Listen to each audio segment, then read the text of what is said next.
It's hard to imagine that we've been together 5 days already doing this. But it is definitely very exciting. So we're almost live. And already doing this. Here we go. That's fabulous. So we are officially live on day 5 of the Builderall Affiliate Marketplace boot camp on how to become an affiliate. Now, we've already done a complete boot camp on how to be a seller.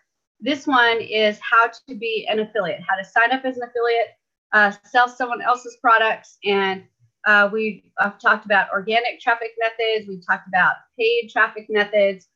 We've talked about what type of websites and templates Builderall has available for you to be able to use to build just a quick landing page.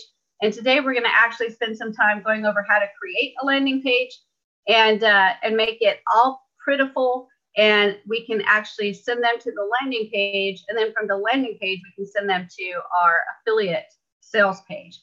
So we're just going to do a simple landing page. So before we get started, does anybody have any questions? No? No questions? Okay, you guys are awesome. Let's jump in and get her done.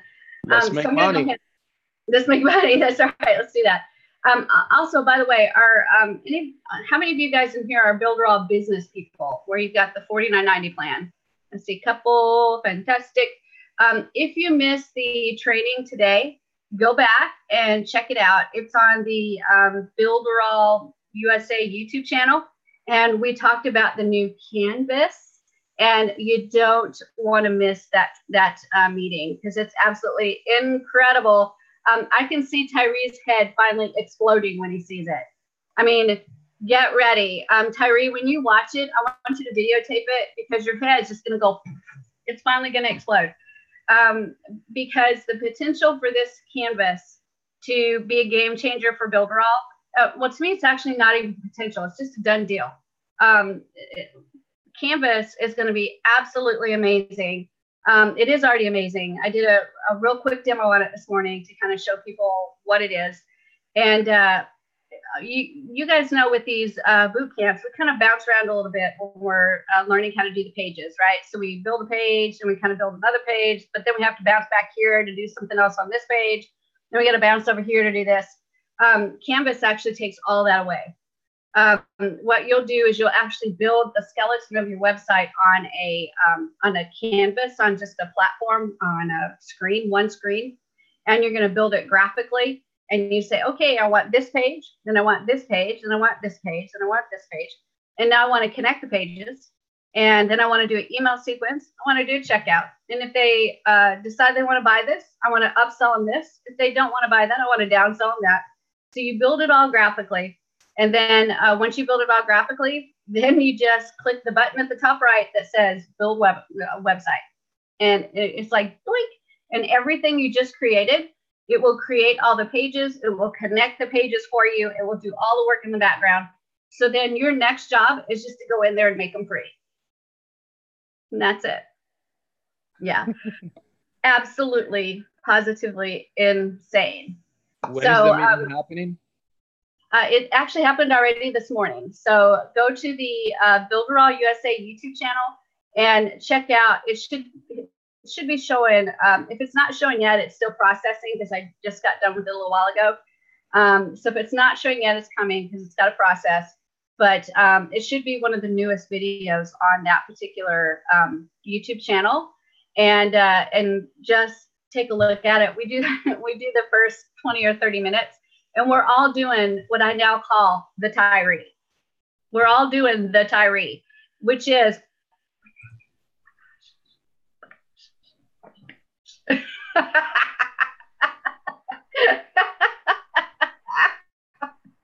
it is absolutely hilarious that we're all doing the Tyree.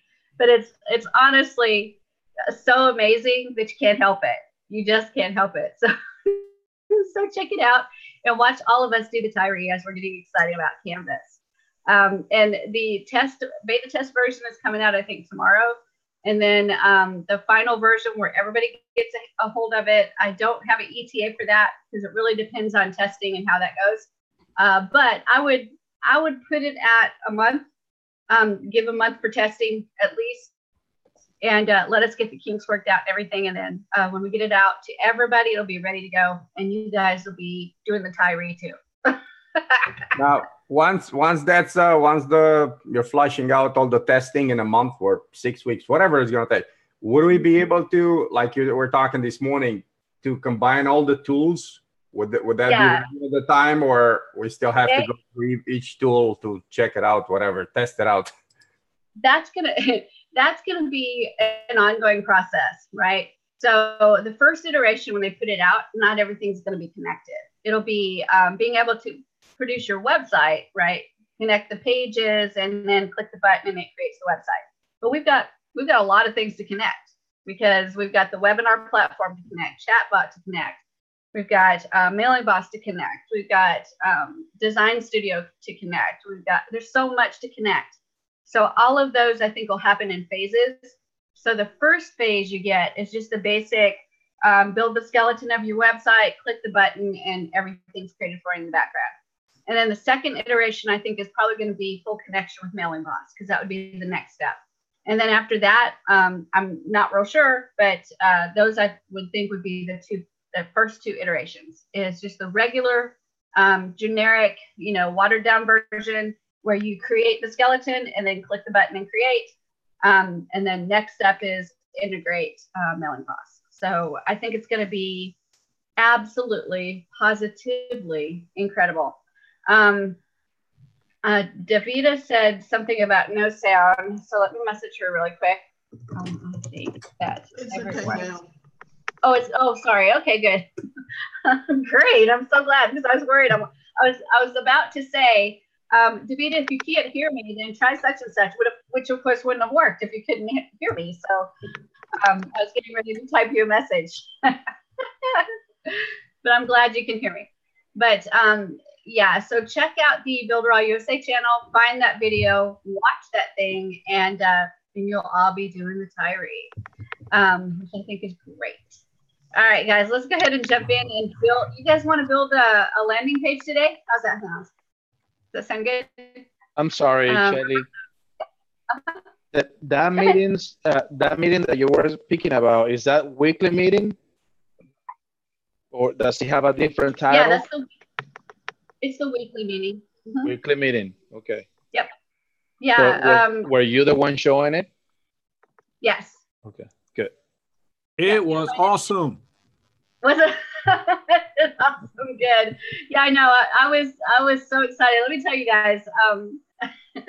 Eric contacted me just a few minutes before the meeting started and said, "Hey, can you do this for me?" I'm like, "Yeah, of course," because I haven't gotten to play with it yet. So I was like super excited. I was like, "Are you kidding me? I get to play with it? Sure, I'll do that live for the first time in front of a bazillion people. No problem." But it was really, really fun. And I've got you guys today to teach, and then I've got certified partners after you guys. So as soon as I'm done with certified partners, I am jumping in with both feet and digging into that canvas, because we got exposed to it Friday. And so all weekend I had to think about it and think about what I would do with it when I got my hands on it. So now I have to take all those ideas and put them into action. So it's going to be really, really fun. But yeah, Robson, I'm glad you thought it was awesome. And we had an awesome group of people on too. So you could feel the excitement from everybody. We've been waiting a while for this. And now that it's finally here, none of us can actually believe we have it. So it's really exciting. All right, guys, let me go ahead and jump in and get started with building a landing page today. So I think I'm in my test account. Let me make sure. Yep, this is my test account. And all we're going to do today is go through some of the basics of the Pixel Perfect website builder, and then maybe kind of get started in building today. But today is probably going to be spent mostly with the Pixel Perfect builder, understanding the Pixel Perfect builder. A lot of you guys have been through this training already, but I do try to do it in all of my trainings that involve building. So if there's a new person that hasn't seen this yet, this is really important for them to be able to get started with the Pixel Perfect. So it's okay if you fall asleep if you've seen this before. You won't hurt my feelings. But what I'm going to do is I'm going to go to the builders, and then I'm going to go to the drag and drop builders, and then I'm going to go to new website. So I'm going to click on that. And we're just going to start in a brand spanking new blank website to take a look at all the stuff that's available inside the Pixel Perfect Builder. So I'm going to go to blank page. And I'm going to choose this blank layout, and I'm going to click edit. And now this is going to actually open up in the editor. And I have the ability to start editing right away. But my warning is don't start editing right away. The first thing you need to do is go up to the top right-hand side and click save. And then you need to name your website. So I'm going to name this Shelly Training 123. That sounds good. And then I'll click send. And then I click save. And now everything is actually saved for me. And the reason I click save first is because if I don't, and then I make a whole lot of changes, and then I try to save later, it may not actually capture all those changes, because that's a lot of work this does in the background to just save. And you might actually lose the work that you've done. So always, always, always, first thing is go in and save. So you've started, and now any work that you do, just save as often as you think about it. And then when you go back into your My Site list, it'll be there, and you can start where you left off. Also, I have this screen really big, so I'm going to scrunch it a little bit so you guys can see it a little better. And what we're going to do is we're going to start off by talking about all of the menus that are available in the Pixel Perfect Builder. We've got a lot of different buttons here, and let's go ahead and jump into them and see what all we have. So at the top right-hand corner is where I like to start off. And the very first button is a panel button. Now, this one doesn't mean anything to you at all until you install the e-commerce platform. When you install e-commerce, you'll use this panel button to go in and actually set up your products, set up your shipping, your delivery, your taxes, all that kind of stuff is going to be done with this control panel button. So it really doesn't mean anything in the very beginning, but when you install e-commerce, it will. I'm going to go ahead and jump in. I'm hearing some typing, so I'm going to mute you, okay? And then I'll go back and share. Fabulous. So the next button here is your friend, and that's save. Just remember this, if you need to tattoo it on your forehead so that you can see it every morning when you wake up and look in the mirror, just tattoo on there, save is your friend, because that's going to keep you from pulling out a lot of hair. And you want to remember to just save as often as you think about it, so that, and don't do a whole lot of changes.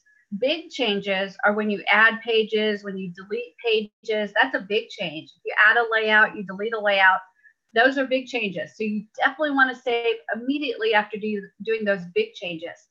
But even the little changes, like adding text elements, adding video, adding images, don't do a ton of those things and then try to go save, because internet connections can cause a problem and it doesn't save. The system itself can look at you and go, oh my gosh, you just did 52,000 things. How am I going to save all that? And the system will snafu on you. So just save often, and remember that save is your friend. The next thing is preview. This one is so cool, but let me tell you that preview works 99.9% of the time. But for that 0.01% of the time, you want to go to the live version. So you want to publish your website, look at the live version. So you want to kind of flip-flop between those two. But preview is good for when you're just doing general basic building, nothing too fancy, too schmancy, too advanced. But when you click preview, you've got a screen that shows you your preview. But the other cool thing about it is you can preview the desktop version. You can preview what the mobile version is looking like. Then another really cool thing is you've got this camera. And the camera will allow you to take an image of what's happening on your screen. And here's why that's cool, because once you do that, you can take that image of your website and actually put it into another tool that we have, which is the Design Studio, where you can create mock-ups.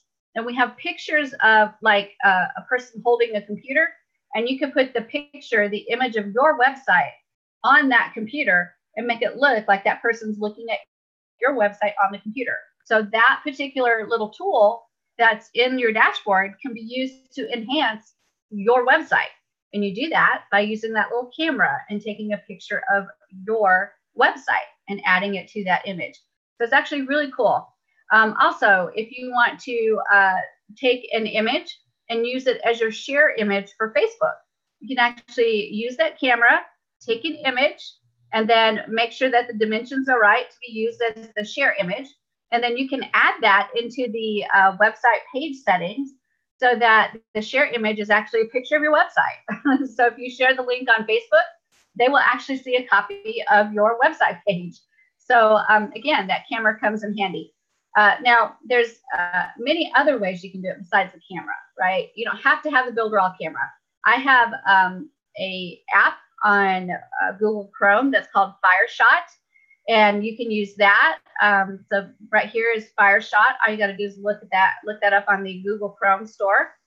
And then anybody that's got Windows 10 and up, you have a little app on there called the snipping tool, and you can add that to your little toolbar at the bottom. And the snipping tool will allow you to take images as well. So if you get into a situation where you need to get a picture, but this camera may not work. So the camera works in the preview, but it doesn't work, of course, in the live version or the editor version. So if you want to get a picture of what's happening in your editor, you can use something like FireShot, or you can use something like the snippet tool that's in Windows. So that is the preview button and what you can do with that. The next button is grid lines. And when you click that, it actually creates grid lines for you to show kind of the important areas of your website. So if you take a look on the left-hand side, we have a grid line. On the right-hand side, we have a grid line. And then right here where the header is, at the bottom of the header, we've got a grid line. And then right here where the footer is, at the top of the footer, we've got a grid line. So it's identifying for you the furthest left-hand side of your website, the furthest right-hand side of your website, the header area, and the footer area. And all of those are important because whatever content you put on your website, there may be people that actually have really wide screens. Like I have a 17.3-inch screen. It's got 50 bazillion pixels. It's like incredible resolution. It's going to show me a lot of screen space. But I also have a little bitty $199 netbook. And it is a little bitty, like, I don't know, 9 or 10-inch screen. It's not very big at all, maybe 10.1 inches. And what it's going to show on that little netbook is only from this grid line to this grid line. So if you want something to show for your customer, no matter what device they're on, you need to make sure that that image, that text, whatever it is in between these grid lines. Can you go over the grid lines? Absolutely you can. You can absolutely go over the grid lines. But there's a chance based on the device that the person is on that anything outside of the grid lines will not show. Just exactly the same as if I'm using my netbook. If I'm using my netbook and there's content outside of these lines, like over here in this area or over here in this area, then on that netbook, it will not show. It's only going to show what's between these grid lines. The other important thing you need to understand is that we have headers and we have footers. And we can change those headers and footers to be teeny tiny. That's as small as that will go. And we can change the footer to be teeny tiny. But they don't really ever disappear. We can cover them up, but they don't disappear. So the important thing about headers and footers is that headers and footers are all the same inside of a layout. So if I'm inside of a layout, we'll talk about more about this in a few minutes. But if I'm inside of a layout, every single page in that layout is going to have the same header and the same footer. Okay, the body will be different for each page, but the header will be the same and the footer will be the same when the pages are in the same layout. And again, we'll talk about that more in a few minutes. Okay, so these are the grid lines. Now, what happens if the grid lines are in the way and you don't want to see them? You just click that button again and they go away. I actually keep mine on all the time because number one, it helps me make sure that my important content is between grid lines, but it also helps me to center things a little bit and gives me perspective where that center point might be. We do have the ability to automatically center things, but sometimes I don't want to necessarily put it exactly center. but it does help me kind of see things perspective-wise to make sure that my website feels comfortable with the spacing. So that is grid lines. The next one, and this one's a cool one. This is the ruler. If I click this, it shows me a ruler on the top, and it shows me a ruler on the right-hand side. Now this ruler is great because it can give you, again, some perspective on spacing. But the other neat thing it does is if you click right on the ruler, you can actually get these grid lines or guidelines. And same thing on the right-hand side. If you click on it, you'll get some guidelines. And these guidelines actually can be used to make sure you're lining things up really well on your website and making it look nice and neat. I don't know about you guys, but I've seen those websites where people just eyeball it, and their eyeballing it is not as good as if they'd line it up using grid lines like this or guidelines. And so you have one item that's here and then another item that, even though it might only be like a couple pixels off, which is a really small amount, you can still see it, right? You still see it. And even though you're not thinking, ooh, that's a couple pixels off, that's not what you're thinking. But what your brain is seeing is that, ooh, I'm kind of uncomfortable seeing that. It doesn't look like, it looks like something's a little off. Yeah, something's off. It's 2 pixels off. So this helps you to keep everything lined up and really nice and neat, because you want your people that are coming to visit your site to not be uncomfortable because you've got things off just a couple pixels. And I know you guys have seen this. Let me look at your eyeballs because I want to make sure you guys have seen this. Have you ever seen a website that it was obvious the person was trying to line things up, but they were off just a couple pixels? And when you look at it, you're like, ooh. and you're not thinking in your head, gosh, that's off a couple pixels. No, you're just thinking, ooh, that just makes me feel a little uncomfortable. Even though maybe you may not be able to exactly identify why you're uncomfortable. Well, I'll tell you, it's because when it's off by a couple pixels and it's supposed to be lined up and it's not quite lined up, it just makes you feel a little uncomfortable, right? They need to take the time to put those guidelines in place and line things up so that it looks nice and neat and organized and makes that customer that's at that site a little bit more comfortable. It doesn't kind of put them out of their comfort zone and kind of discombobulate them a little bit. So use your guidelines for sure. They will help you in the way everything looks. The other neat thing about these guidelines is that they are snap to. So if I add just a box, so we'll add a Shelly box right here. And I just kind of resize that box a little bit. Now, if I move that box and it gets close to a grid line, it will snap to it. You see how it kind of sucks it over there? That's cool because then you don't have to work so hard to get it to line up exactly with the grid line, because it snaps to it really nicely. So whenever you get close to one, it just kind of snaps to it real easily. And so you can see how quickly you can take your elements and line them up. And it does make a difference. They do look a lot neater if you're using your guidelines. Now, once you start using them and then you're done, they can definitely be in the way.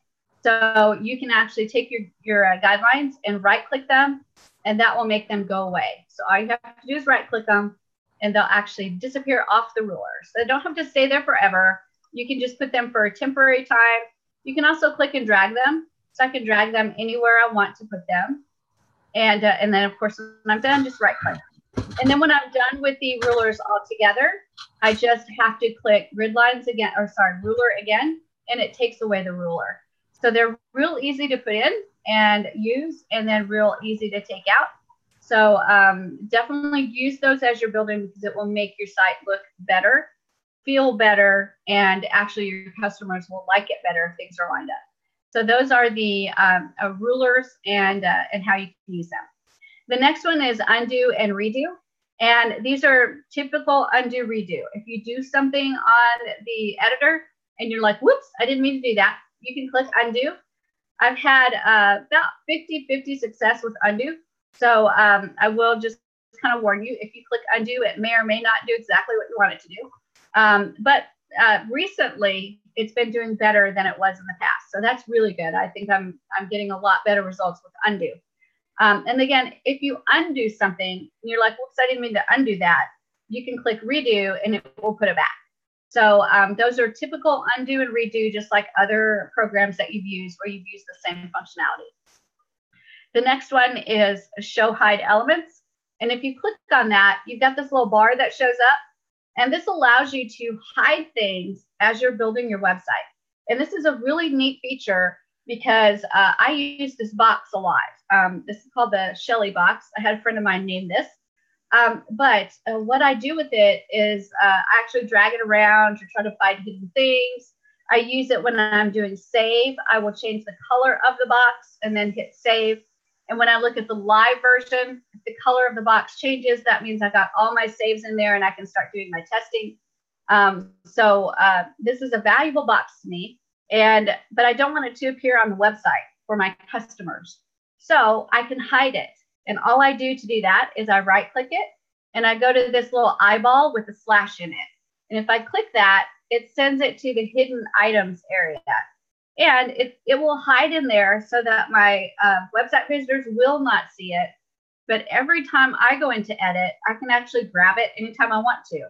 And all I need to do to put it back is just hit this little arrow and it puts it right back in the place it was when I went to hide it. So real easy to hide. Just click that eyeball with the slash. And then this box actually stays here until you click the show hidden elements again. And if you click it again, that box disappears. So my Shelly box is still there. It's still hidden. I can get to it anytime I want to. And to get to it, all I have to do is click show hidden elements and then reinstate it. There it is. To hide it, all I do is right click it, go to the eyeball, and then I just click here to get rid of that box. So easy peasy. I use this a lot to keep track of things for my website, keep it organized. So show hidden elements is a really, really neat tool. The next one is the backlight. This one is a great tool, but it doesn't have a whole lot of use for the actual desktop. This comes in handy when you're working on the tablet or the mobile. So this is the mobile view, and you can see that it's white on white. So you can imagine if you're editing for a while, you can get kind of a white blindness, right? Where you can't really see it very well because you've been working, your eyeballs are tired, etc. So if you click that backlight and in mobile mode, you'll see that it changes the background to a dark color. And it really pops out that white frame of the mobile view so you can see it better. So this is just a way to change the background so you can see the mobile better. If the gray is too dark, you just click it again and it will bring up a light gray. And then if you want to go back, you can just click it again and you go back to the white background. So it's just a way for you to see things better, especially if you're working in the tablet or the mobile view. The next button is change border. And to take a look at that, we're going to go ahead and create a box and we're going to make it transparent. So I'm going to go to box and I'll pull in the Shelly box again. But this time we're going to change the color and I'm going to right click it and go to appearance. And on the color part where it says background color, I'm going to click trash. And what that does is it removes all of the color and it is now transparent. And I want you to notice that when I did that, it has no color to it. So we can't see it at all except for that border right there, right? That border is what allows us to see that there's a transparent box right there. If I click outside of that border, then that box goes invisible because there's no border around it and there's no color in the box. So if I want to see it, I have to take my mouse and hover and oops, there it is right there. So I can click on it once I find it with my mouse. That's also what I use the Shelly box for. A lot of times I'll pull the Shelly box in and drag it around to see if I can identify anything that might be hidden. So this one, the border is right now green, but what would happen if the background of my website was green also? That would be really hard to see, that border. So what we can do is for this button, if I click change border, it changes the color to blue. So now it might be contrasting enough of a color that I can actually see the borders now. And if you notice, I've got borders for the header, I've got borders for the footer, and then of course I've got borders for all of my elements. So this blue helps me to see it better, but if even that doesn't work, I can click change again, and it changes it to a gray, or I can click change again, it changes it to a really, really light gray, almost a white. And then if I don't like any of those, I can click it again and go back to the green border. So this is just a way for you to manipulate the colors of your border so that you can see it better while you're working in the system. This helps you to edit better, okay? So that is the change border button. And you can cycle through all the colors. There's green, and then blue, then gray, then really, really light gray, and then green again, okay? The next button right here is the menu for all the pages. So if you click the down arrow, it's going to show you your layouts that you have, and then what pages you have inside that layout. So this is just a way for you to navigate from one page to the next while you're editing. So simple way to just click that down arrow and get to any page you want to in your website. So I'm going to stop there and see how you guys are doing. So any questions about what we covered so far? Oh, and nobody's sleeping. That's really good. Any questions? Yeah, on the background color, since we have the guidelines, you mentioned that anything outside those guidelines, you're not going to see anything. When you put the background color, can you put it all over so you make sure that you don't have a gap? You know what I mean? Just in case you put your color and you have your box or whatever, and just put the entire page and it just cuts it off. I don't know if I make sense. You can, yeah, Gabriel, I think if I understand right, if you want an area of color to go from one side of the screen to the other, right? That's easily done with banners. When you build your website, you're going to create banner. These banners are like sections, right? And when you put your banner in there, it will, whatever color that banner is, it will cover from edge to edge. So I don't need to have that banner outside those bars. The banner should fit between the two, right? Well, there's a couple ways. You can choose when you create a banner. There's a couple different designs for the banner. And those designs are that between the grid lines, one color, and then outside of the grid lines, another color. Or you can choose one color all the way across. So there's a couple of things you can do. So next time you play with banners, take a look at that screen that pops up when you pull up a banner. You go to the appearance for the banner. You'll see at the very top, there's like 3 different choices of how you want to design your banner. And again, you can use it, you can do it so that it's like between the grids, one color, outside the grids, another, or you can do just one color all the way across. Okay. All right. Yeah. Cause like when you see the websites people are doing, you have a gap here. It looks like it's unfinished. So that's why you want to be professional. You have to line up and, anyway. That's right. Well, Builderall is taking care of that for sure with the banners. The banners are a great way to build a website. In fact, there's so many banner designs that you can actually go in and make a complete website based on the banners that you pull in. Okay. So you can look at all the banner designs. You can go, ooh, I like that one for the top. I like that one for the next banner and that one for the next banner. And so it's basically designing your website for you with banners. And then all you do is go in and change some of the wording and content and images, and that's it. You're done. Great. So banners are fabulous because they make creating a web page super duper fast. On that, hello, Shelley, how are you? On that, do you remember the template we were looking at yesterday with the lovely purple mauve background? Yeah. I found out I was trying to edit that myself last evening, right? And I was like you, I was like a dog with a bone. I could not get it. I could not get that background sorted, right? I found out it was actually an image. Yeah. Layered. So yeah, and then I had to go to the very background up on the right left background, do it there. And eventually I sussed it and I said, oh wow, okay, I have to delete that. And then yes, it came. But I'm still left with the header has been purple. And no worries. When we start building, I'm going to show you how to hide that header so that it doesn't matter. It's not going to show. Okay, great job. Okay, so no worries about that. I'm going to show you how to do that. Roberto.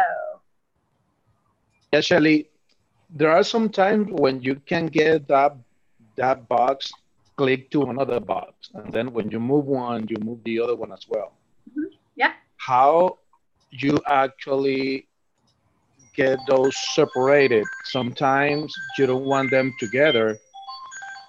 You want to get them separated, and like, that's actually how do you do easy. that? That's easy peasy. Let's look at how to do that, because we can actually do that really fast. So here's this box right here, right? I'm going to change the color so that you guys can see it clearly. So let's change it to blue, because blue is my favorite color. There we go. And then I'm going to do another box. So I'm going to create one more box, plus and box. And there's the Shelly box right there. And this one we will do let's do a yellow. So appearance and colors and yellow. Fabulous. All right. So what Roberto was saying was, I can take a box and I can take it and drag it and drop it onto another box. And if you notice, when I'm dragging over here, the body is highlighted. You see that, where the body is highlighted? If I drop this box right now, that means it's attached to the body of the page. So if I drop it, it's right now on the body of the page. If I drag over to this box, do you see how that highlight disappears? And the blue box is actually highlighting. You just can't really see it because the highlight is blue. Excuse me. But what that means is, if I drop it on this box, that means it's attached to this box. It's no longer attached to the body. So if I drop it, what that means is now I drag that box and the yellow box is coming with it because they're attached. But if I want this yellow box to not be attached to the blue box anymore, I just click it and drag it out of the blue box until I see that highlight again. And if I highlight it, it's attached to the body now. So if I drop it, it is now no longer attached to the blue box. This is a little tricky because, let me change the color of this box to a really wacky color so we can maybe see it highlight better. So I'm going to go to, let's maybe light green. Let's see if that works. No, can't see the highlight there. Hold on, I'm picking the perfect color, which is a little bit of a challenge. So let's see that one maybe. There we go. So you can kind of see it highlight there when I hover over it. But I want you to notice something. If I click on the far left-hand side of this box, and then I drag it over, watch what happens with the mouse. Watch the mouse. When I take that mouse and cross the line over to that box, now we're highlighted on the box instead of the body. Okay, so all I have to do is drag it this much for the mouse to go into the box. And now that pink box is highlighted. And if I drop it, it's actually attached to that box. So if I drag that box around, it's actually attached. Okay, so I'm going to unattach it. And now I'm going to show you something else. What happens if I go to the far right-hand side of this box and I click and drag? Well, I'm going to keep dragging. And the box is on that pinkish box, but it's not highlighted. The body's still highlighted. And that's because my mouse has not crossed onto that box yet. So I'm dragging, dragging, dragging, dragging, nothing. It's still attached to the body. But watch what happens when my mouse goes over. When my mouse goes over, doink, now I'm attached to the box. And now I can drop it, and now everything goes with the box. So this is a great lesson on how to set up things inside of Builderall in the Pixel Perfect inside boxes to actually group things. Let me jump in and talk to you guys about that. If you've ever used PowerPoint, Word, you know the concept of grouping, where you have multiple products, you group them together, and then if you move one, they all move. So when you create spacing the way you want it, you can move it all together and it maintains that spacing. We have the same capability inside of Builderall, but it's associated with boxes. So you create an empty box, a transparent box, and then start putting things in there that you want to organize their spacing. And then once they're organized and inside that box, then all you have to do is grab the box and move it. It's a transparent box. It's not going to have any color to it. So whatever's inside of it is inside that transparent box. Then you can drag it around and keep that spacing and then put those items wherever you want them to put, wherever you want to put them. So that is a really cool tool to use to be able to start organizing your spacing for things. And this is something like if you've got an image and then you've got some text and maybe some littler text and then a button, and you know you want the spacing a certain way, put all of that inside a transparent box. And then if you need to move it, you can just move the box and it brings everything with it and maintains all that spacing. Okay? Does that help? That's one of those ninja tricks. Another ninja trick, how many of you guys have put something together and maybe you didn't want them to click a button, maybe until a couple minutes into being on the page or a couple minutes of viewing a video or something like that? You can actually take a box and either make it the same color as the background and put it over a button. So you put a button in there, but you put that box over it so it looks like there's no button there. And then you can actually put a timer on it and say that this box stays there, but after 2 minutes, it's going to fade out. And then the button will show and they can click the button. That's another really neat ninja trick. I'm telling you, I'm all about being a ninja today. I gotta see that active. I gotta see it. I got the idea, but cool. I don't know how to do it. I need it. Yeah, it's really, really cool. It's one of those that's like, wow, that's cool. Yes, yeah, there's so many of those that once you start putting that creative hat on and looking at Builder all that way, there's a lot of creative stuff you can do like that. Okay. So let's go ahead and keep on going with our menus. So you guys have seen this whole top menu. Now we'll go over here to this menu right here. And this is cool because on the top left-hand side, we've got the ability to manage our desktop view, our mobile view, and we've even got a tablet view. But by default, the tablet view is off. And that's because the tablet version is responsive.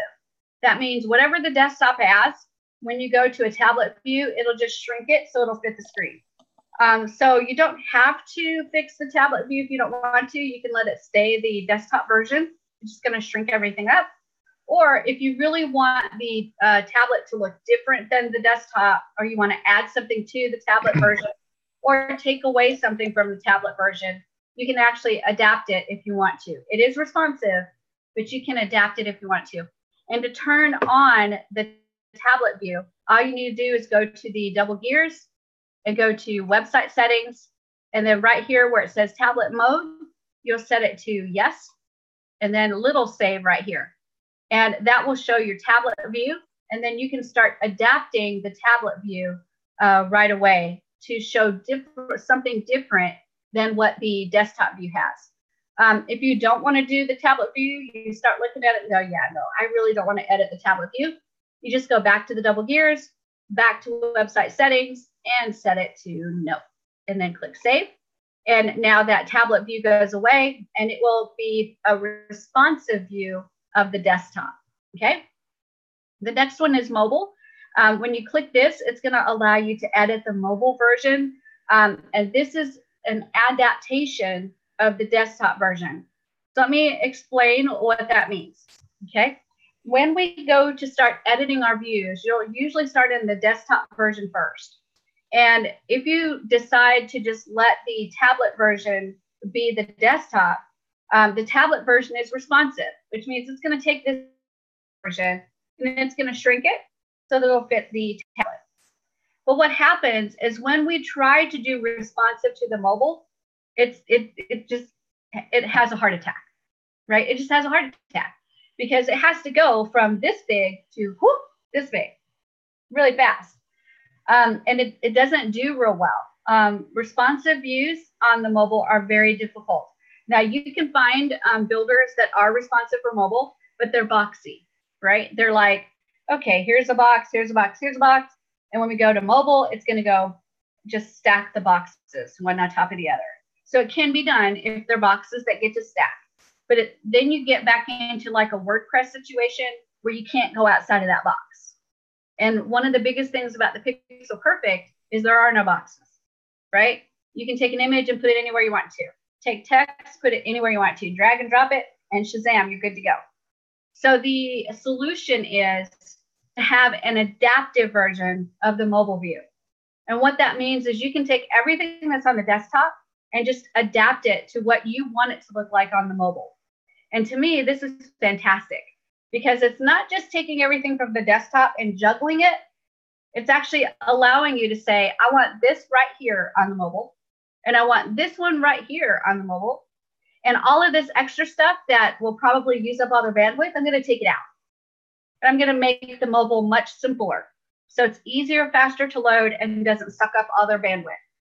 So it's actually, to me, better. You have more control over that mobile view and exactly what you want it to look like for your user. Robson?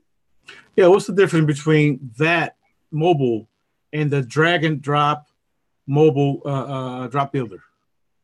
The mobile first? Yeah. It's the same exact thing. It's just letting you build the mobile version first. It's going backwards. So this one that we're using, you build the desktop first, and then you move towards the mobile. In the mobile first, you're building the mobile first, and then you're going to adapt the desktop. Oh, okay. Okay. No difference, except it's just going in a different direction in what you're building. Gotcha. Good. But I personally love the fact that we have an adaptive mobile version because I can choose everything that shows on that mobile version. And if I don't want something to be on there, that works. If I do want something on the mobile version that's not on the desktop, I can do that too. It's all up to me. I have all the power of that mobile version. Robson? Yeah, also understand that when you do something on desktop, a lot of people think that, okay, you should have everything on the mobile. I don't think so. I think you just got to change it a little bit, though, because you can't feed everything there anyway. Right. Otherwise, it's going to look like really horrible. So I think that the way, Builderall did it is just fine, that you do it the way you want it to do and the way to appear to people. Which I That's like. Right. I tend to agree with you for sure. There's a lot of people that would argue that point, and they'd be like, but I want responsive, But I want you to think about responsive for a minute and the programming that would be required to make it fully responsive while still pixel perfect, right? Every responsive builder out there that works for mobile is blocked. All of them are blocked. And that's because that's what works to be able to make it responsive, is it takes those blocks, and when it starts to shrink it, it just stacks the blocks, right? But if you have that block technology, there's no way to make it pixel perfect, right? You can't take an image and go, I want this image to go across 4 blocks, because then it wouldn't be responsive anymore. It wouldn't be able to stack. That's true. So what we've got is a truly pixel perfect builder that gives you the freedom to still be pixel perfect inside of the mobile view, but you have to adapt it to what you want it to be. It's a fascinating idea, so different than anything that's out there. And it actually works, you guys. My websites are beautifully done in the mobile version, and it takes a little bit of effort to learn how to do it because it is a little tricky. There are some things that you'll do in mobile that will mess up the desktop if you're not careful. So you want to make sure that you're catching some of the training that's out there that teaches you how to do the mobile, because there's a trick to it. But man, once you learn the trick, it's not that hard. It's really not that hard. And the results, I think, are fascinating. They're stunning, because after doing WordPress for so long and building and watching the responsiveness of it, but getting frustrated that I couldn't take like an image and put it exactly where I wanted it. That thing is, it's so frustrating. So, you have to live with the blockiness to get that responsiveness on mobile.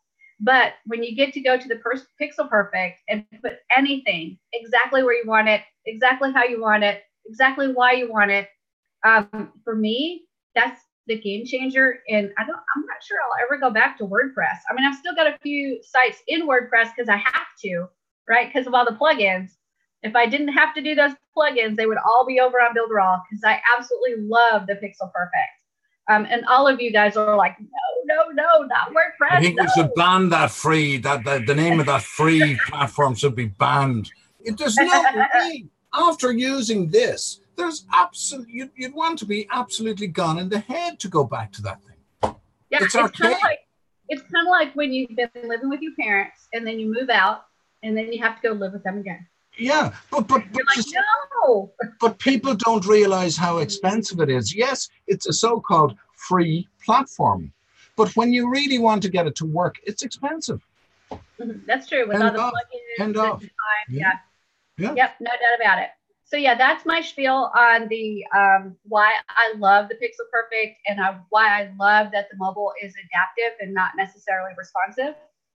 Because with it being adaptive, we get out of that blockiness, and we are truly Pixel Perfect on every version, desktop, tablet, and mobile.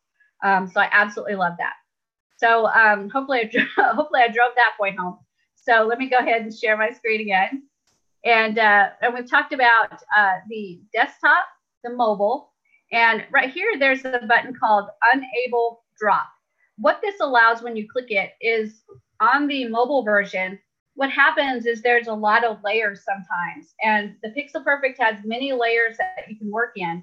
And when that's loading on the mobile, it has to load all those layers. But if you do Enable Drop, it actually smushes those layers together and almost creates an image for you instead of a bunch of elements that are in layers. And when it creates that image, it actually loads a lot faster. So that is enabled by default. But if you want to enable it, make it load all those layers, you can do that too. But don't click it if you don't want anything to happen, because by default, it's set up to be able to smush all those layers together and make it an image and load it much faster.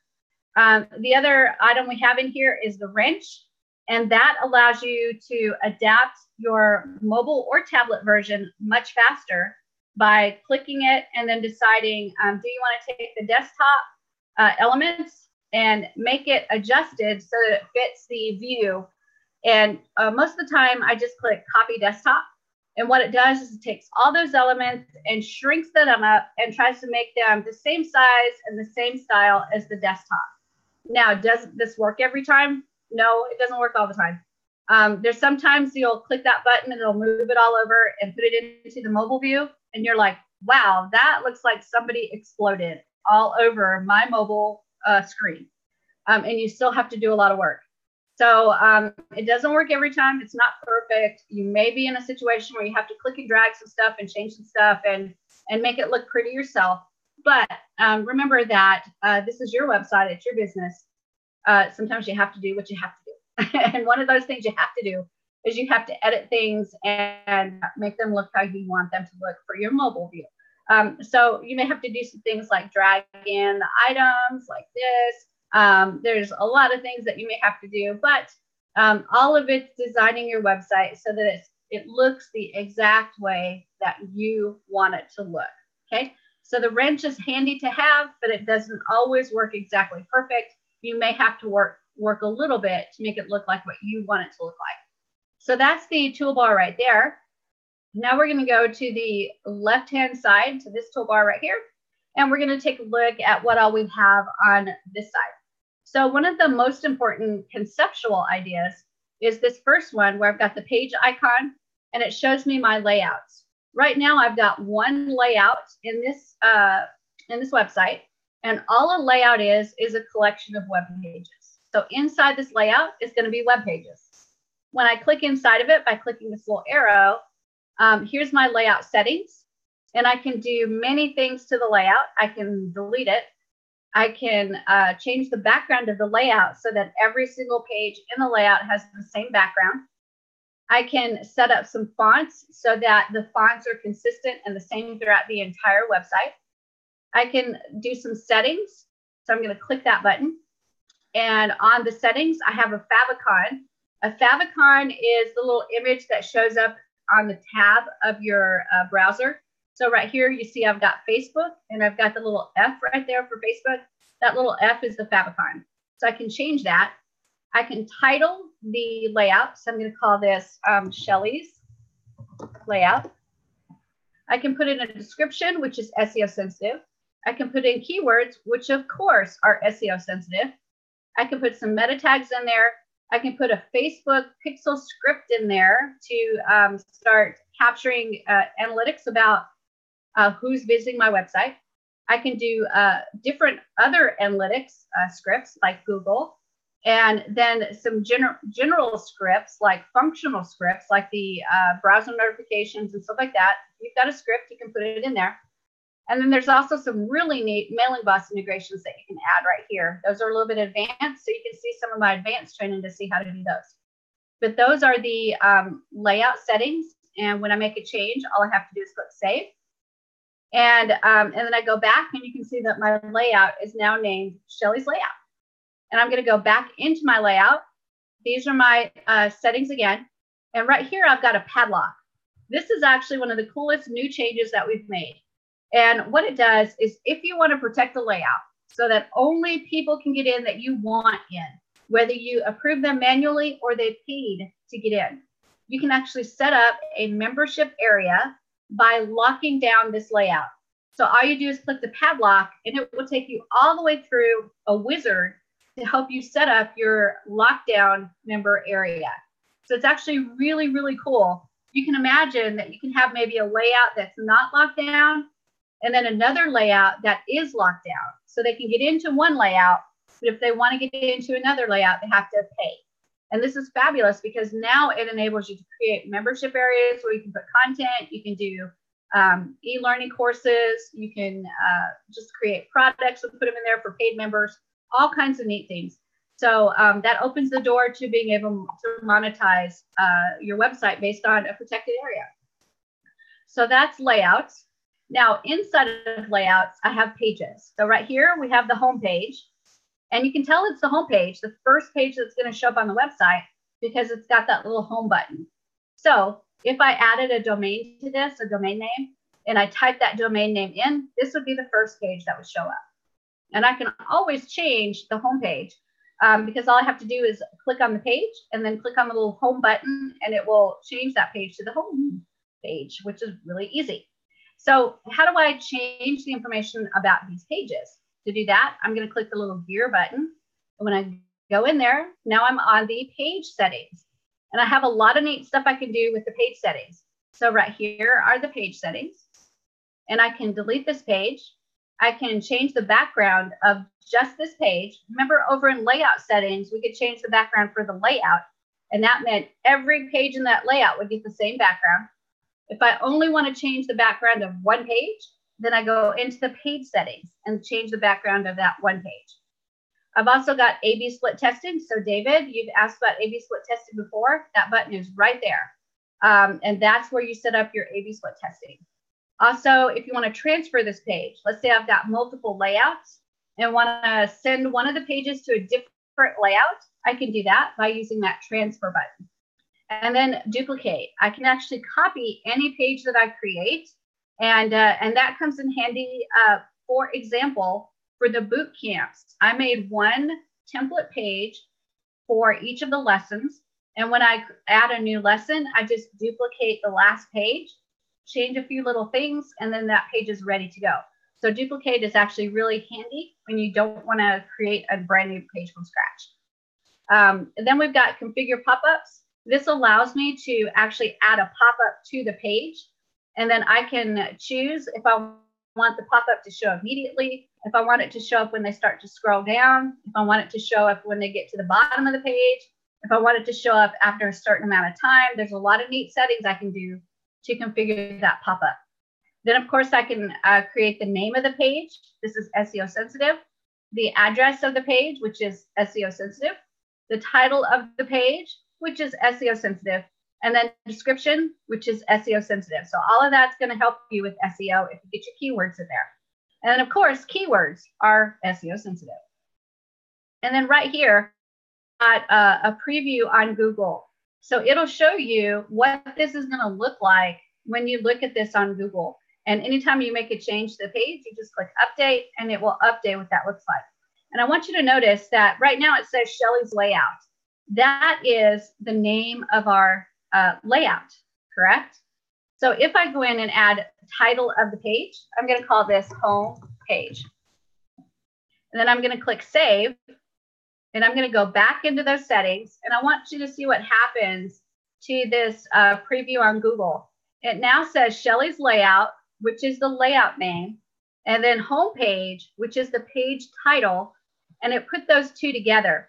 So what happens is on the tab, when somebody goes to this page on the internet and they look at it, on the tab up here, it will say Shelly's layout and then a little pipe symbol and then home page. It'll say all that on this tab.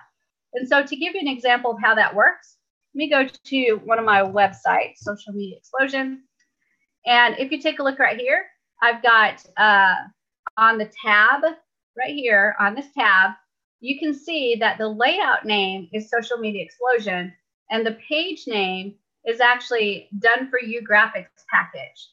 So the whole thing is Social Media Explosion Done For You Graphics Package.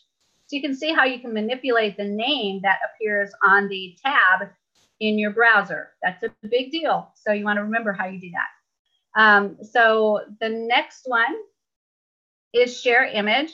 And remember I said that you could take an image of your website and you can share it so that if you put the link to this page into Facebook, it would show that image of your website. Well, right here is where you do it. You take the image and then you upload it right here. And you can do that with each and every page. You can put the exact share image that you want to use for that page. So you can have all the same images, or you can have even different images for each page. It's up to you. And then this is the area for page head scripts. So if you've got a script that is required to be in the header of the page, this is where you put it. And then, of course, some more mailing boss stuff, which is kind of advanced stuff that allows you to do some really neat mailing boss integrations. That's kind of advanced, but you can see some of my advanced training on the Builderall USA YouTube channel. And of course, anything you do here, you need to click save and it will save. I call the save on this box the little save, and then over here is the big save. So when you see a box pop up like this and you see this little save, you do the little save first, and then you go over and you click the big save, and then you're good to go. Question? Very, very quick one there. We're just gone by it there. On the, where was it? It was just back down a little. On the page one, the page head scripts, right? Mm-hmm. Would you put meta tags in that one, or would it be on the main page one? It'd be on the layout. You want to put the meta tags on the layout. That's where the meta tags on the layout. You wouldn't put them in there in the page heads. You'd put them on the layout. Grant, that's right. If I go here, perfect. Yeah. Return, let me kind of show you. Right here's the layout, and then here's the settings for layouts. If I click that and scroll down, there's my area for meta tags. So it's only there you'd put them in. That's great. Thank you very much. Perfect. You're welcome very much. I got two questions, Shelly. Okay, go ahead. Like on the page layout, on the layout, yes, that right there, where you where it is on you, where you go to the home tab on that page layout. I recall you saying that you can make that the home. Now my question is, if you add another layout to that, you can make that other layout a home instead of that one? You betcha. Let's do it. Here's the layout. I'm going to add a layout, and I'm just going to create a blank layout. It's not going to be anything terribly special. Oops, I clicked view instead of pick. So there we go. And second layout, and confirm. So now we've got a second layout. And I'm going to click the arrow in here. There's the page for that layout. So I'm going to click the settings right here. And take a look. I'm in that page setting for the second layout. And there's that little home button. So I'm going to click home. And now it's check marked. And then, of course, I have to click little save. And now that's designated as the home page. Okay. My next question on that one, and I still have a question after, would that layout have a different link than the first layout, or could it just be interchangeable? It's what's going to happen is if I type the domain name that's connected to this website, this second layout, this page is going to be designated as the page that shows. Okay. Gotcha. Okay. Now, my next question is, okay, I got that on layout, so that's great. I understand that I can have two different looks. Now, on the page where it says add page, now, if I add a page, it don't matter what layout, but if I add a page, would each page I add have the same link, but a separate title to that? It depends on the name. If I go into this page setting right here, so I click the little gear, there's the address right there. So if I put my domain name in, and then I put the slash, and then I put capital HOME_1, I will go directly to this page. Okay. Okay. And reason why I was asking, because I was wondering if it would have its own separate link, like if you do a blog, like when we do blog, each time we do a different blog post or blog page, they all have their own title. They have the same domain name, but slash whatever the title of the page. And I was wondering if those be the same way. It's kind of the same way, right? It's going to have, it's like if it was ShellyIsAwesome.com, to get to this page, I would go ShellyIsAwesome.com / capital HOME_1, and I can go straight to this page. Okay. And I can do that with any page. It doesn't matter what page. It doesn't have to be the home page. I can go into this layout and click the arrow. There's that other page, right? It was the home page, but it's not the home page anymore. So if I click the gear, this one, the address is just home. So I could do ShellyIsAwesome.com / capital HOME, and that would take me directly to this page. Okay. And could I still index those? Yeah, you absolutely can. Mm-hmm. Okay, great. Yeah, it is great. Builderall is great. So, let's go through the last few of these. This item right here, text. This allows you to standardize your text. If any of you guys have ever done anything with CSS, Cascade Styling Sheets, then you know that it's way simpler to identify the text you're going to use and the standard font size, all that stuff in the very beginning, so that you can just grab it and use it while you are building your website. And that's the same idea. If you click this T, it tells you all the standard text. So if you need an H1 text, this is what it's going to look like on the desktop. This is what it's going to look like on mobile. If you need an H2, this is going to look like on desktop. This is what it's going to look like on mobile. If you don't like it, you can click on it and change it. So if you want all of your H1 text to be red, well, by golly, you click the color, you go to red, and okay. And now every time you grab H1, it's going to look like this on desktop, and it's going to look like this on mobile. Okay, I think that's a little wrong there. Let me see. There we go. So the on desktop, an H1 is going to be red. On mobile, an H1 is going to be black. So you can actually decide in the beginning what you want all of your text to look like. Okay, and that helps you as you're building, because again, consistency is key. And I mean, look at your eyeballs, because I think this is important to understand. Do not have 52 fonts in your website. And I just had somebody the other day that was showing me their website, and they had like 5 different fonts on the first page, and the font, none of the fonts were compatible, right? So you'd see like oh gosh, I can't even explain, like almost like a karate chop font, right? Very Japanese look. And then the next font it was like a New Times Roman. so you've got like karate chop font and then regular New Times Roman. And it's like, no. You have to pick your fonts carefully. And it's like anything else, exercise restraint.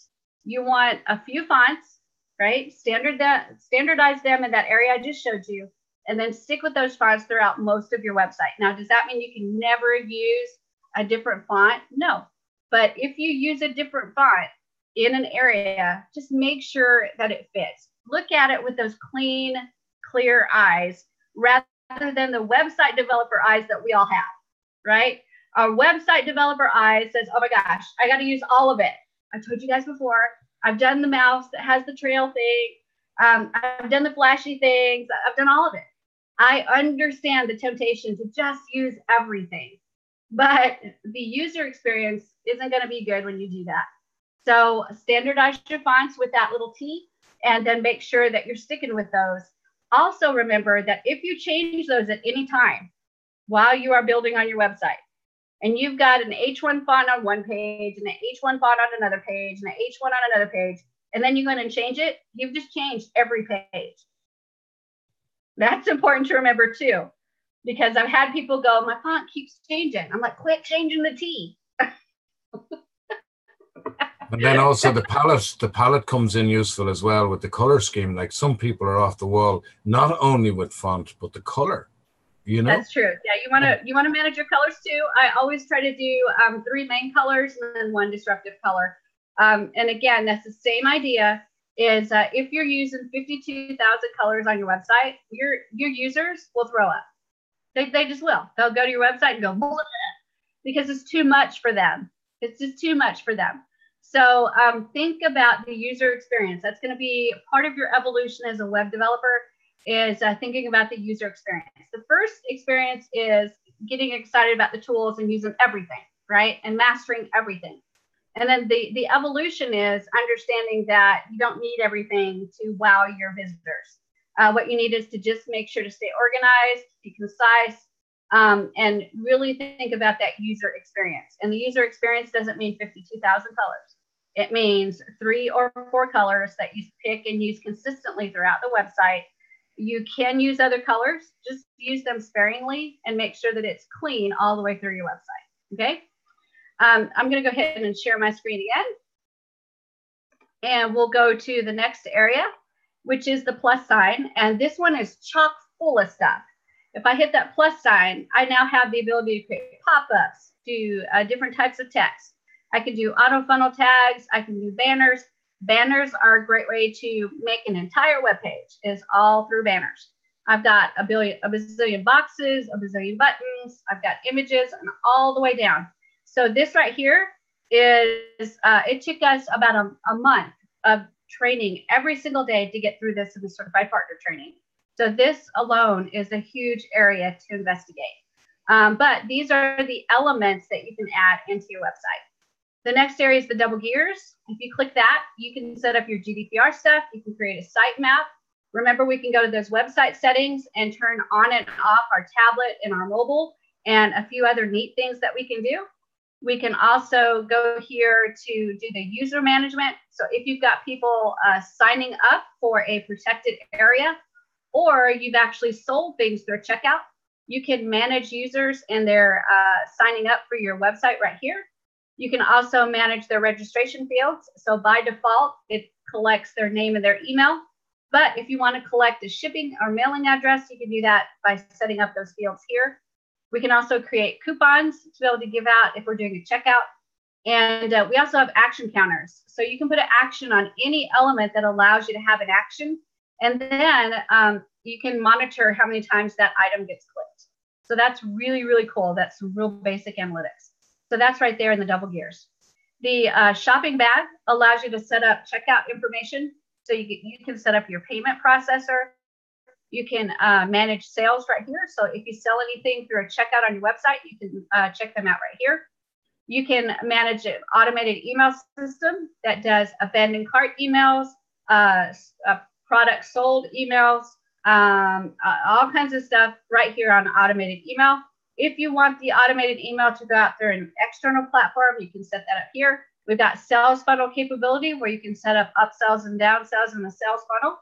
And you can actually create and manage your coupons that go on your offers right here. So that's in the shopping bag. Right here is the blog. And if you click on the blog, there's one tiny little button that is very, very powerful. If you click that button, it's going to add a blog for you. And what it does is in the background, it's creating a ton of pages, and those pages are going to be configured. And then you can go and actually set up the way you want your blog to look, and you can start adding your articles right from this area.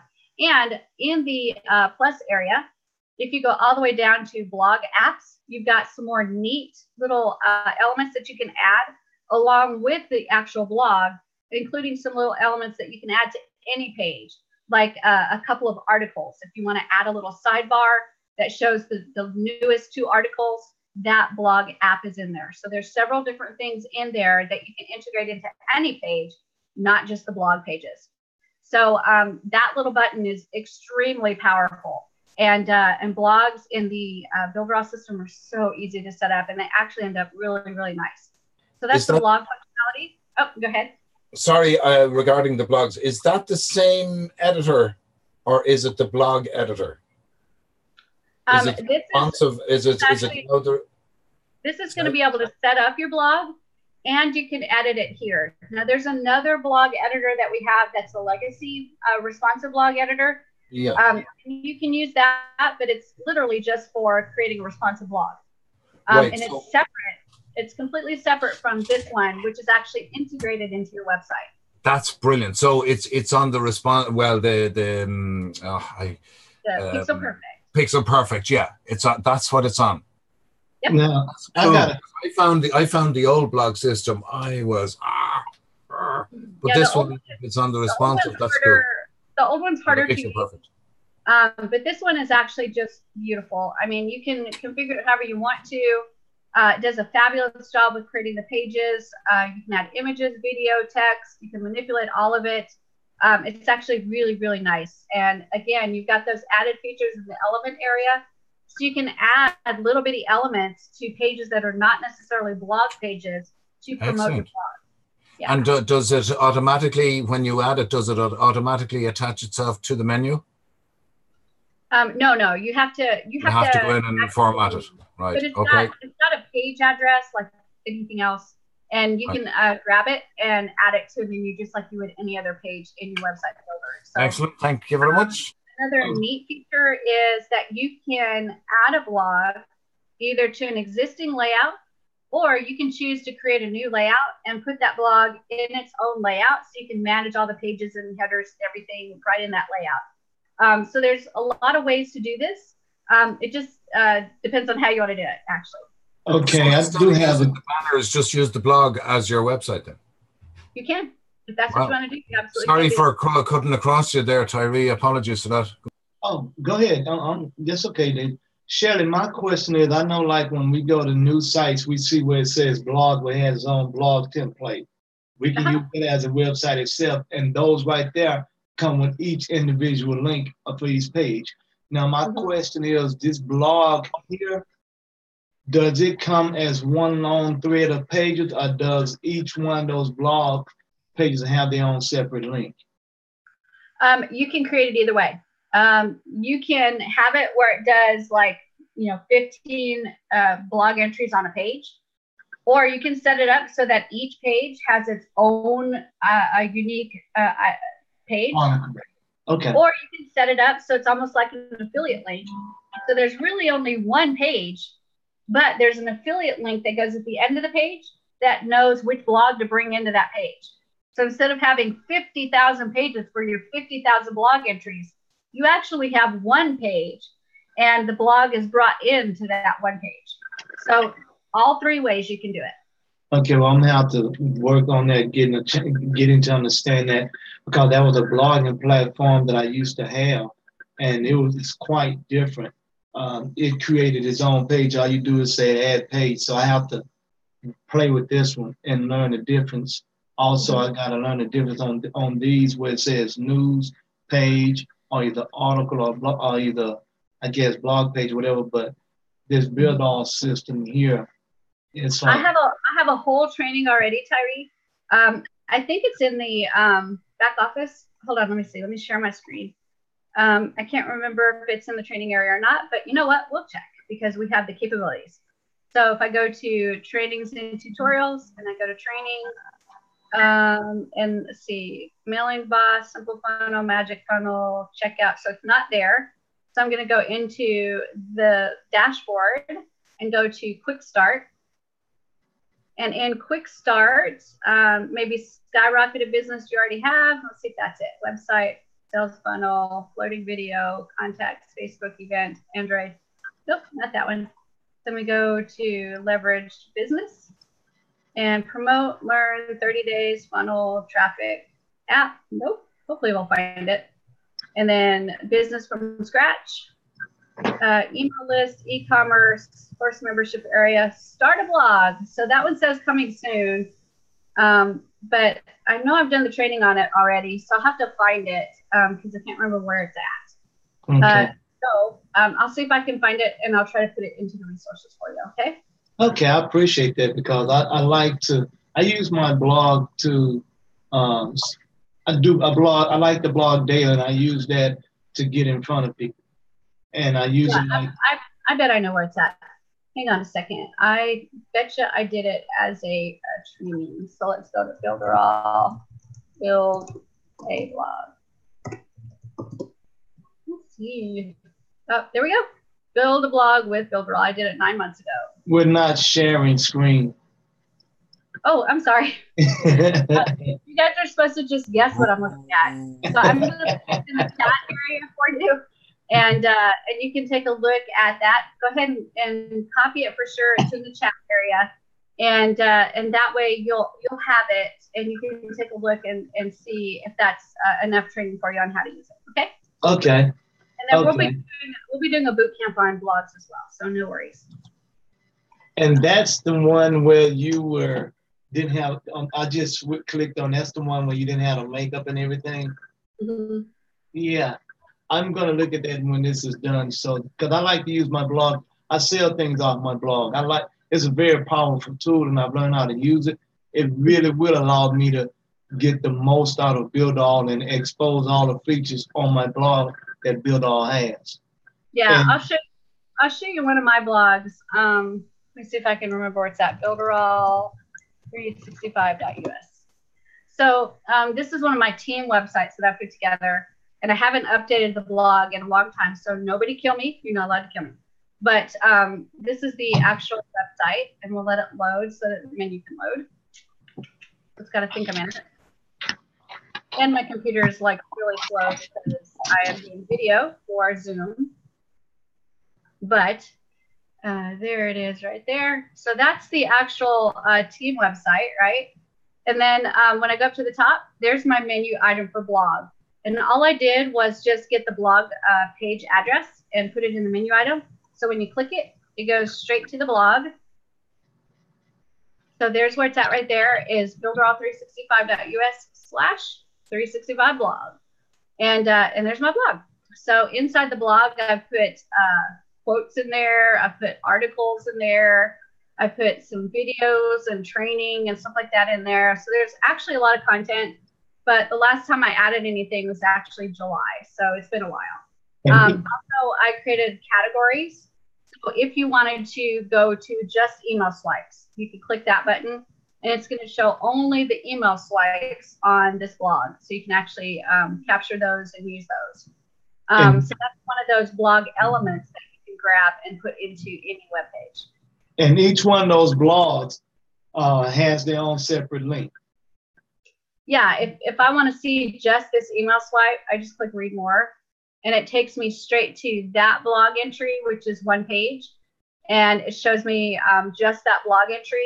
But if you notice, Tyree, that it's got consistency is the key for your success. And then it's got a number right here. That is the ID of that particular article, that particular blog entry. So all of this is a standard page. And then this area right here that actually has the blog entry, it's put in there by this information right here. So it's almost like an affiliate link, right? It's identifying that one page is going to be used for all the blog entries, and it will just bring in the article to add to the page. So if you want to create a separate page for each blog article, there is a way to do that, but it's a little bit harder. Oh, I know. I did see in the boot camp list that we're going to go through, I saw where eventually we'll get to that. Yep, we do. We're getting there. That's great for social media, that, isn't it? Take an image of that, put it in on the page. Can you do that, the same thing on this? Share image. On your other page? Yeah, I don't think you can do, you can do share images because the structure of the page is a lot different. But you can just take an image. Yeah, you can take an image. You can screenshot maybe just this top part right here that has the title and then yeah, brilliant. Yep. And see, what I like about this is that it'll, when I figure this out, it's going to allow me to have different blog pages, and each one of them would have my name but a different title. And the more I index, the more traffic I can put myself in front of. And what I like is it gives me a better opportunity to own the first page of Google for certain time. That'd be good. I'm going to be the next area I want to talk about is It's real similar to blog. It's actually the shopping part. So that's this one right here. If I click that, you'll see one button, really similar to what the blog was. But if you click that button, it's going to do a lot of work in the background, creating pages just like the blog did. And it's going to create a bunch of store pages for you, like a product page, a checkout page, congratulations, you made a purchase page, and a lot of other pages for you. And you can go in and edit those pages to make them look however you want them to look. So use your colors, use your design, use your fonts, all those things that you have for your regular website. You can actually standardize it onto your store. But remember, the first button we looked at when we started this is over here, this panel. So what's going to happen is you're going to use the pages here to design the look of your website. And then you're going to go all the way over to this panel button to actually put the items in your store. So design is on the left, and then inputting the items into the store is on that right side button called panel. So you can use both of them together. So when you click panel, that's where you're going to add your products, add your categories, add your shipping, add your tax. And then the buttons that appear here is you're going to add the colors of your store, the fonts of your store. You're going to design the look of the products and how they show. Do you want 2 of them to show on a page? Do you want 4 of them to show on a page? All that kind of stuff is done right here. So you need to work them both to be able to create your store. And again, it does a lot of stuff in the background. Whenever you click create store or you click create blog, the first thing you do afterwards, because it's added so many pages and done so much work, you click save. Definitely. That's important because save is your friend. Yeah. Quick question: Can you pick and choose within that cart what parts of it you can use that you want to use, or do you have to use the whole thing? I'm not sure what that means because it's going to create the pages that you need. So you obviously need a page. Let me look at your eyeballs. Like, say you were just doing a checkout. Well, you obviously need a page that has one page with a bunch of products, right? So you can set up that page to show what products, maybe feature products, products on sale, blah, blah, blah. So you need that page. So it creates that one. Then it creates another page that shows each product individually. And again, that's one page, and then it's got an ID on it. So when you go to that page with the ID on it at the end, it will pull in the appropriate product. And then it's got a cart page, which you need. Then it's got an thank you page, which you need. So everything's in there that you need. There's not really, I can't think of one page it produces where you go, yeah, I don't need that one. You need all of them. And then when you go into the elements, you've got store apps, just like you have blog apps. You can actually pull those little elements in to promote single products on a completely separate page, stuff like that. So it's really, really neat what you can do. It's very, very powerful. No, the thing is, what I'm trying to say is, like, okay, on a funnel you have the checkout at the end, yeah? Mm-hmm. Would you use that particular part of a store, or would you just use the old checkout? Like, say you had a couple of products. If you're selling a product in the store, then it's got its own checkout. You don't have to like set up a checkout. No, I don't. Right. Okay. So, right. That basically, I won't be needing that for the moment. For the moment. But yeah, it's fabulous what it does in the background. The blog and the e-commerce platform are both really, really strong platforms that create so much for you in the background by a single click. And to me, it's similar to what they've done with the Canvas program, where you start dragging and dropping and creating your blueprint. It's like, oh my gosh, this is great. Look at how great this looks. I got it all built. I'm going to click boop and create my website. So Builderall is getting known as the one-click wonders because you can one click and create wonders with that one click for sure. I'm going to A/B test that and see whether the funnel or the one with the store works it out, because I could put my little things in a store, even though, yeah, it's talking to people. I'm going to say, yeah. But remember what it's going to A/B split test. It's not split testing the checkout versus. No, it's only the people. Yeah, that's right. The visitors. It's splitting the test of the pages. Which page gets the best response? That's what an A/B split test is designed to do. Roger that. Yeah. Okie dokie. Okay. Yeah. Grand job. All right, guys. Well, we have gone completely through the Pixel Perfect Builder. again, you guys are going to be able to teach this yourselves. Most of you guys have been here for, this is probably the 4th time you've heard it. But I'm sure every time you hear it, it makes it stick a little bit more and a little bit more. And you probably get a little bit different information each time we go through it. Tomorrow, we will break down a landing page and build it from scratch. And we should actually get mostly through it. And then Wednesday, we'll actually kind of wrap things up with a bow. And you guys should be ready to become affiliates for any product that is out there on the Builderall affiliate marketplace. All right. Very quick little thing I did last night. Okay. I took what you were saying really in here about doing the subdomains and the instead of buying domains all the time. Mm-hmm. And I thought strong and hard about it yesterday evening, and I went through loads. It took me a long time. As we know, it's always hard to find a web address. What do you think of David's Hub? David's Hub. That's actually that's an interesting one. Yeah. You know, a dot whatever or / like everybody here should try Tyree's Hub, Roberto's Hub. You know, the hub is the place, and then everything going out from that. That's good. That's good. I think that's good. If you want to save money. Yep. There you go. That's fantastic. And then just think about how on David's Hub, you can create the main website that's on davidshub.com and then have all your subdomains off of that. So what would you want on davidshub.com that will promote all the things that you're selling as an affiliate for your subdomain? Yeah. Like you can cover everything within that.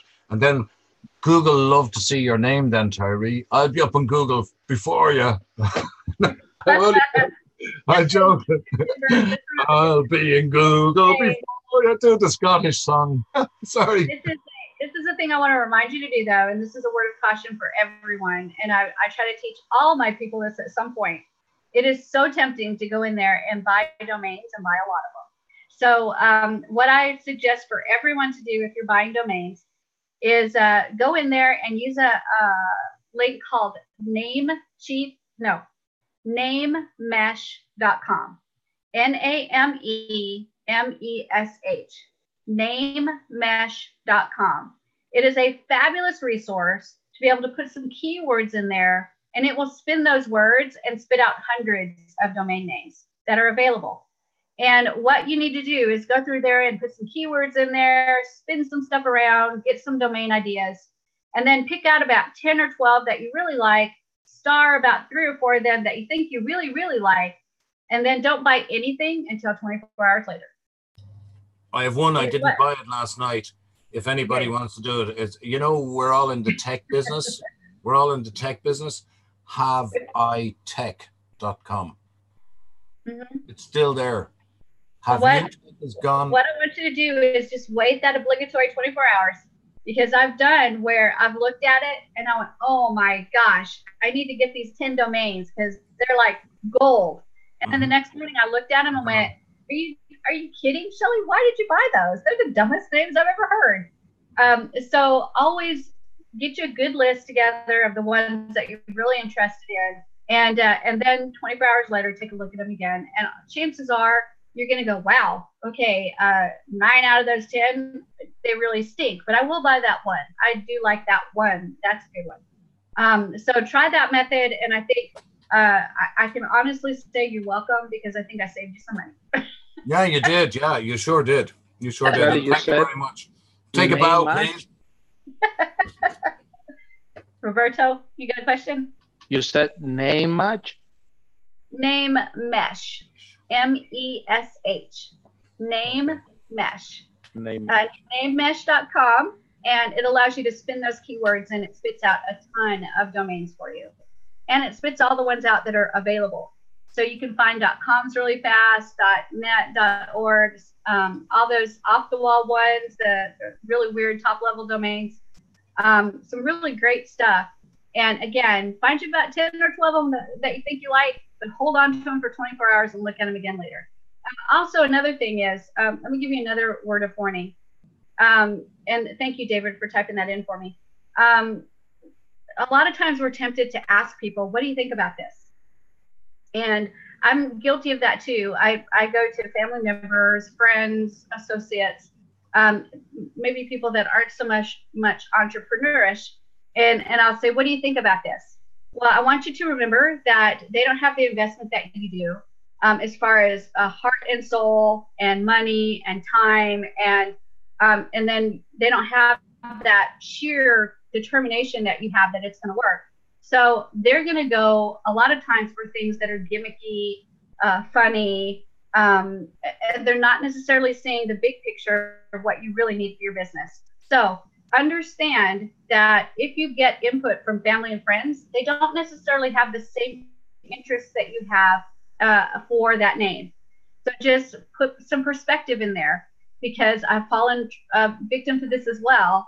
Is I've been to family and said, hey, can you look at this? What do you think about it? And they like the gimmicky, funny, silly stuff that really shouldn't be my business. It doesn't convey the right thing. It doesn't brand me like I need to be branded, or it just doesn't, it's not for longevity. It's not going to work because it's a fad, gimmicky thing. So always think about that when you're sharing your ideas, because people don't have the same interest that you do. They'll give you everybody has an opinion, right?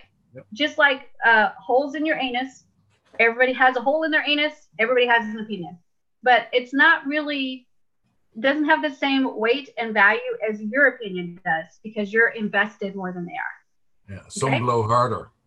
That's it's very true. So I wanted to give you that piece of advice, because again, I've fallen into that trap where I've listened to family members and they've got the gimmicky one, and they were like, oh yeah, this is gonna be great, this is gonna be great, this is gonna be huge, and then later on I look at it and go, what was I thinking? Roberto? Yes, Shelly, I have two questions. Mm-hmm. One, I was trying to create a form that I can do like sections. Mm-hmm. I haven't been able to get it figured out. And the next question is, I got a domain attached to those business links, the referral links. Mm-hmm. But it seems to be that I cannot use it. Like I cannot use that domain for the same purpose. It seems to be just attached to the those referral links, and I can not add any other page to it. Is that right? Correct. Whatever domain you use to connect to your affiliate links is going to be exclusively used for that. Now you can do subdomains off of it. So if you want to build a website and then take a subdomain and connect it, you can.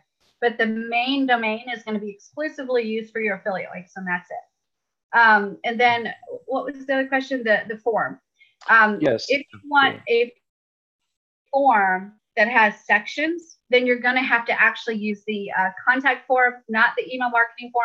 Right. You don't have a lot of control over what the email marketing form looks like. You have control over the fields, but not necessarily what it looks like. But on the contact form, you have the ability to create boxes. So you can actually kind of separate things out in boxes. So you can put like the name and email in one box, and then the physical address in another box. And so you're putting the elements inside the boxes. So that does give you a little bit of leeway to be able to create some spacing. But even then, it's not extremely powerful.